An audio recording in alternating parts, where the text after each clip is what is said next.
Hello, land of what culture? It's me, Simon Miller, and you have indeed decided to sit down and watch another episode of Raw Ups and Downs, where we go through WWE's flagship Monday night program and we give the good bits an up and we give the bad bits a down. Now, the funny thing with Raw at the moment is that we don't have a pay-per-view for ages, and we've got the Raw Rumble in January, but that's a joint pay-per-view, so technically we don't have a Raw-specific brand pay-per-view till February. So what madness are we about to see? Well, we're going to see a lot of madness, and we're going to see some good bits, but we're going to see some bad bits too. So let's up some downs. What's that?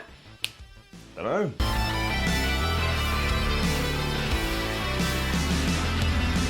Right to the point. I didn't like the start to Raw. Didn't like it. Wasn't for me, and therefore it gets a down, because that is the whole point of this show you're watching. My main issue with it was thusly. Roman Reigns just came out with his big new belt and he just chatted at us for ages how happy he was that he beat The Miz, he's going to make the Intercontinental Championship feel good.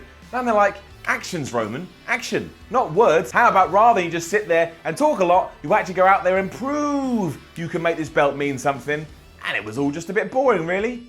Just a bit boring. Then the Miztourage came out and they basically introduced Elias as the new leader of their group, because apparently Curtis Axel and Bo Dallas can't do anything unless they got someone pulling all the strings. That was strange, but it did lead to being announced that later on we are going to get a match between Roman Reigns and Elias for the IC title. Now, firstly, that annoyed me because earlier in the day on social media, WWE had told me Roman Reigns was going to fight Jason Jordan, so what the hell was that all about? But yeah, again, all of this just felt like filler. It felt like your standard start to Raw, except this time Roman Reigns was the IC champion. Okay, whatever, I didn't really care. This did lead to a match between Seth Rollins and Cesaro, but we haven't seen that enough over the last few weeks. However, of course it gets them up because, as always, they're two great wrestlers and they put on a great wrestling match. But just a fine back and forth, which Rollins eventually won after giving Cesaro that knee, that's his finisher, but that WWE still hasn't named. So I've decided to name it. I'm going to name your knee, Seth Rollins, and I'm going to call it the Rollins knee.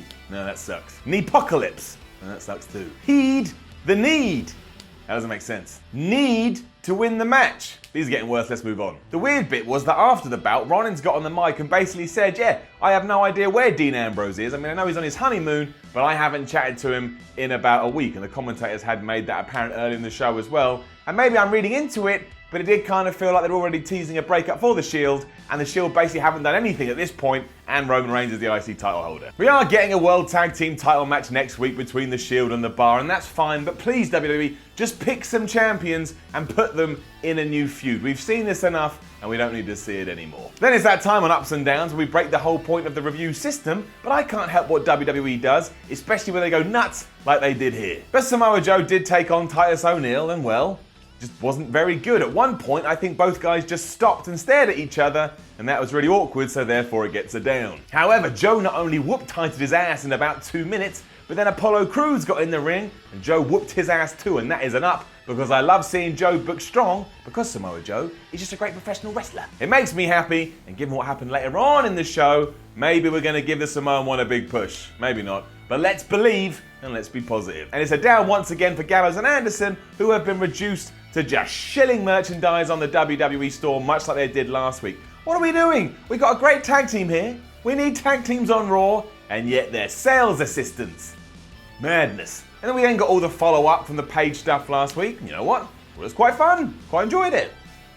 It was nothing special, but I think that's why this worked. WWE kept it simple, it had a point, it made sense, I could buy in easily. Sometimes we don't get that, and here, it worked a treat. Anyway, we were meant to have a 6-man tag team match between Page's new group, which is now called Absolution, by the way, and on the other side was going to be Mickie James, Bayley, and Sasha Banks. However, Bayley and Mickie James never made it to the ring because Absolution had attacked them backstage, and this just left Sasha Banks open to also be whooped by Absolution, and I'm going to presume that Absolution's theme music is going to go, Absolution, which it obviously won't. That was a dumb thing to say. Paige also did get on the mic and said the reason for all of this is because she was the reason that the word diva was eradicated in the WWE, and I think if we're keeping track, she's the 1 millionth person to do that, but still, she probably does have a point. She was kind of there before all that happened and steered it, so that's why she's mad. And Mandy Rose and that other one, Sonya Deville, they agreed with her too. Out of nowhere, then Bray Wyatt was back on Raw and he cut one of his stupid promos where this time it sounded like he was mad that the fans had a nice Thanksgiving and he didn't. He then laughed maniacally for a while shouting, "You're all dead," it was a down. Then, however, he did beat Matt Hardy, which surprisingly is going to get the biggest up of this week's show. And you want to know why? Because afterwards, Matt Hardy went all nuts. He started doing the delete stuff, and I think broken, or in this case woken Matt Hardy, finally here. This was no accident either, and then Matt took to Twitter to hammer this home even more. So please everything, let this be the turn that I waited for. Matt Hardy needs it, Matt Hardy deserves it, and also Matt Hardy is so good at it, he should be allowed to perform it on the grandest stage, that being the WWE. Next we had more weird backstage antics as Kurt Angle, aka Fake Dad, was talking to Jason Jordan, aka Fake Son, and all of this was a down. Once again, it was all just one massive advert for the fact that eventually Jason Jordan is going to go heel, because here he was all like, oh, I could have beaten Braun Strowman if it wasn't for my knee. And then he got mad that people had come at him on social media. And Jason, honestly, if you're going to get mad about people coming at you on social media, you got to get off social media, because that ain't never going to stop. Angle kind of seemed a little bit dubious about this, but then he put him a match with Kane to try and prove himself, and that was that. And then Jason Jordan looked off into the distance like, oh no, I don't actually want to fight Kane. Just turn him heel now, please. I don't want to see this anymore. And I'm gonna give it up to the Cruiserweight division, because at least this week WWE did try. However, it still had its foibles. But the decision to have two Fatal 4-Way matches, one this evening and one next week, with the two winners then facing off to become the #1 contender for Enzo's Cruiserweight Championship,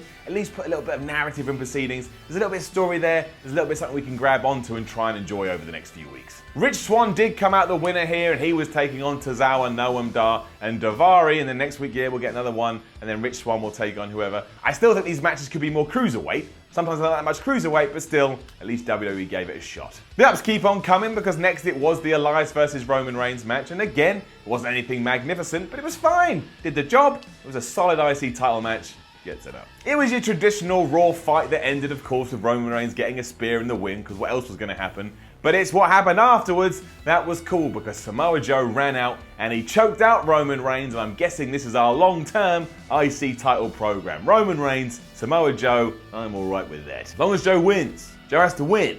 Love Joe. We got another women's segment after this, which was a surprise to me because I wasn't expecting it, and it was dumb and fun. And as that kind of sums up my life entirely, it's getting an up. It began with Dana Brooke saying that she'd figure out a way to beat Asuka, and that she was going to come to the ring right now and beat Asuka. Then Asuka came to the ring and beat Dana Brooke in 4 seconds. Failed, Brooke. You failed. This, however, did then lead to absolution surrounding the ring, and while nothing happened here, they just had this weird, kind of bizarre stare off, and Asuka was smiling the whole time. I kind of dug it. It was a bit weird, and I kind of liked how weird it was, and being the smart person she is, Asuka eventually just backed off and went backstage, but we planted some seeds here, and if you watch Ups and Downs every week, you know that I like seeds. It's also left me going, you know what? I hope the undefeated NXT Women's Champion just beats them all up. It'd be stupid booking given that you've only just introduced them onto the roster, but I think it would be fun, so that's what I want. And I've no idea what to give everything that transpired from this point on till the end of the show, so let's just go through it bit by bit and see what happens. But man, was it crazy. It was almost as if WWE was making it up on the spot, because Jason Jordan came out for his match against Kane. He made a big whine and a big fuss about his knee. Oh, my knee, it is hurt. And then Kane came out to a big babyface reaction because they were in Knoxville, and that's where the real-life Glenn Jacobs, who plays Kane, is running for mayor. He just knocked Jason Jordan around for a while, who eventually fell out the ring and got counted out because,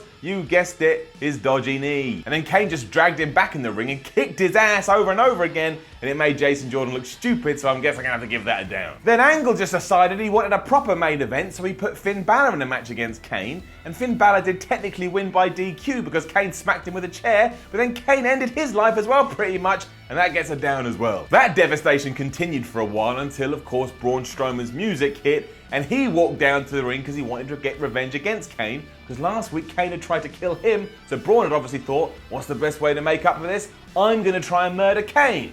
What he did. Strowman went to town on him and eventually took the big red machine's throat, and he crushed that too, you know, to make up what happened 7 days ago. And then Kane was all like, oh no, I'm dying, and he ran away because that's what you do when someone smashed into your throat. And while this went on way too long, and I mean way too long, to the point it almost got awkward, I am going to give it an up, because as you know, I just like to see two big dudes hitting each other. I'm not sure fans are totally buying into the idea that Braun Strowman versus Kane is meant to be main event material, but hey, what are you gonna do? And as always, I love Kane. He makes my heart sing, so I guess this was all fine. That's why that bit got it up. The other 2 bits got it down. And that was Raw, and it was kind of like a weird in the middle show. Nothing really happened, but there were some bits that were entertaining. And Absolution's pretty cool, but other than that, I'm pretty sure you could miss this and you've not actually missed anything. Now don't forget to leave a comment below and let us know what you thought about last night's Raw. Then like the video, share the video, subscribe to the channel. Then make sure you go over to WhatCulture.com and read some articles, and follow WhatCulture on Twitter at WhatCulture WWE. My name is Simon from WhatCulture, and make sure you join me tomorrow